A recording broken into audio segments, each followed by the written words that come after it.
장로인 나는 택하심을 받은 여인과 그 자녀들에게 편지를 씁니다. 나는 진리 안에서 여러분을 사랑합니다. 나뿐 아니라 진리를 아는 사람들 모두가 여러분을 사랑합니다.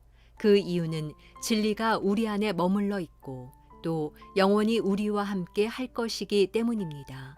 하나님 아버지와 아버지의 아들 예수 그리스도의 은혜와 긍휼과 평강이 진리와 사랑 안에서 우리와 함께 있기를 빕니다. 나는 그대의 자녀들 가운데 아버지께서 우리에게 명령하신 계명대로 진리 안에서 행하는 사람들이 있는 것을 보니 무척 기쁩니다. 여인이여, 이제 내가 당부합니다. 우리가 서로 사랑하자는 것입니다.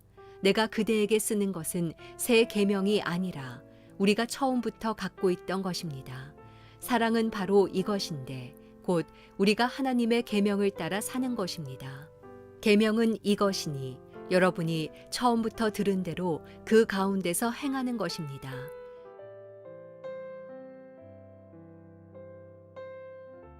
사랑하는 하나가족 여러분, 수요일 아침입니다. 오늘도 우리가 하나님을 소망하며 함께 이 아침을 힘차게 시작하면 좋겠습니다. 이 시간 하나님 말씀을 우리가 묵상하고 기도하는 시간 갖도록 하겠습니다. 오늘은 요한이서 1장 1절에서 6절까지의 말씀을 함께 묵상합니다. 요한 1서, 2서, 3서에서는 공통적으로 사랑에 대한 주제를 다루고 있습니다. 그 사랑은 하나님의 사랑과 더불어 그 사랑에 힘입어 이 땅에서 사랑을 실천하며 사는 우리의 사랑의 실천의 모습도 말씀하고 있습니다. 그래서 오늘 저자는 요한 2서를 시작하며 다시 한번 그 사랑에 대해서 강조하고 또 우리에게 말씀하십니다. 5절에서는 우리가 사랑해야 한다는 것을 말씀하십니다. 6절에서는 사랑은 이것인데 곧 우리가 하나님의 계명을 따라 사는 것이라고 말씀하시며 계명은 또한 우리가 처음부터 들은 대로 그 가운데서 행하는 것이라고 말씀하십니다. 계명의 정의를 이렇게 설명해 두었는데 이것이 무엇을 뜻하는 걸까요? 계명은 무엇입니까? 그 단어 그대로 약속된 명령을 뜻합니다. 즉 하나님과 인간이 약속하여 인간에게 주신 명령, 그것이 바로 계명입니다. 근데 그 계명의 정의를 처음부터 들은 대로 그 가운데서 행하는 것, 이렇게 표현하고 있습니다. 우리가 흔히 계명이라 하면 율법적인 것을 생각하기가 쉽습니다. 이스라엘 백성들에게 주셨던 신명기나 민수기를 통해서 보여주셨던 그런 약속된 규범, 율법, 이런 것들을 연상하기가 쉽습니다. 그러나 오늘 저자는 그 계명이 그것과는 다르게 처음부터 들은 대로 그 가운데서 행하는 것이라고 말씀하십니다. 자, 하나님께서 사람에게 주신 가장 첫 번째가 되는 명령은 무엇입니까?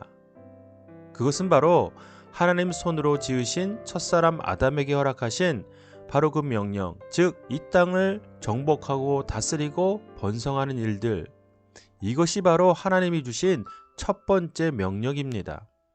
이것이 하나님의 사랑 위에서 세워진 명령이니 이것이 곧 첫째 되는 계명이지요. 그러나 그 명령이 지켜지지 않았고 곧 죄로 인하여 인간은 타락하게 됩니다. 그러니 저자는 우리에게 그 계명에 대한 정의를 처음부터 들은 대로 행하는 것이라고 말씀하는 것입니다. 그리고 이어서 그 계명을 우리가 따라 사는 것이 곧 사랑이라고 말씀하십니다. 이 또한 무슨 말씀입니까? 자, 오늘 저자는 우리에게 사랑을 실천하며 살아야 할 이유와 목적에 대해서 말씀하고 계시며 뿐만 아니라 그것이 우리에게 새로운 계명이라고 말씀하십니다.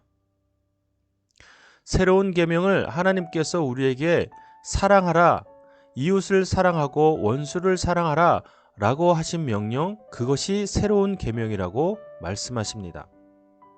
그러나 저는 이것이 이전에 없던 것이 생겨난 그런 새로움의 뜻이 아니라 우리가 죽음에서 다시 살아났을 때에 우리를 새로운 피조물이라 라고 말씀하시는 것처럼 우리가 죄인 되었을 때에 행하지 못했던 그 사랑이 이제 하나님의 사랑을 통하여 우리가 사랑할 수 있는 존재로 변화되었기에 이제 그 사랑하라 라는 계명을 실천하며 살 수 있는 존재가 된 것, 그렇기 때문에 새로운 계명이라고 생각합니다.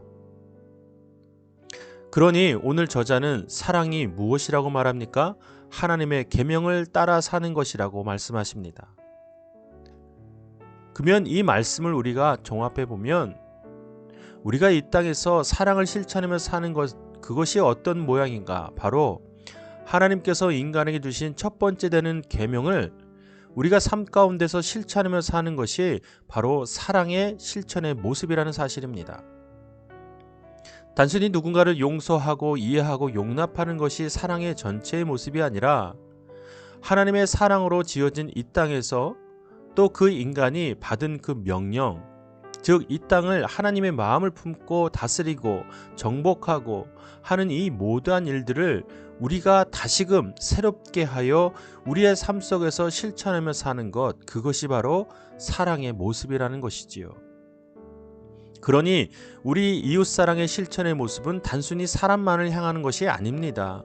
우리 주변에 있는 이웃을 이해하고 용납하고 사랑하는 것뿐만 아니라 우리가 딛고 사는 이 모든 환경들을 사랑하고 무엇보다 하나님이 창조하신 모든 피조세계를 사랑하는 것, 즉 그 모든 것들을 정복하고 다스리는 것, 하나님의 마음으로 그 가운데 하나님의 나라를 세워가는 것, 그것이 바로 사랑의 실천의 모습이라는 것입니다.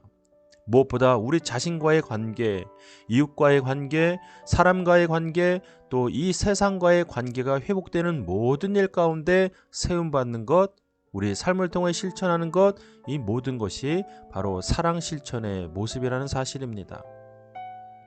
그러니 그리스도인들은 그 시야, 그 시각을 넓혀 가야만 합니다. 오늘 저자는 바로 이것을 우리에게 말씀하고 있는 것입니다. 사랑하는 여러분, 우리가 그런 하나님의 일꾼들, 하나님의 사람들이 되면 좋겠습니다. 단순히 이웃사랑하는 것이 힘들어서 허덕이는 것이 아니라 하나님께서 우리를 구원하시는 이유는 여기에 있구나. 그래서 구원받은 자들에게 주신 새로운 계명이 바로 이러한 것이구나 라는 것을 깨닫고 우리의 삶을 통하여 그 사랑을 실천하며 사는 일, 그것이 우리 삶 가운데 온전히 이루어지기를 간절히 바랍니다.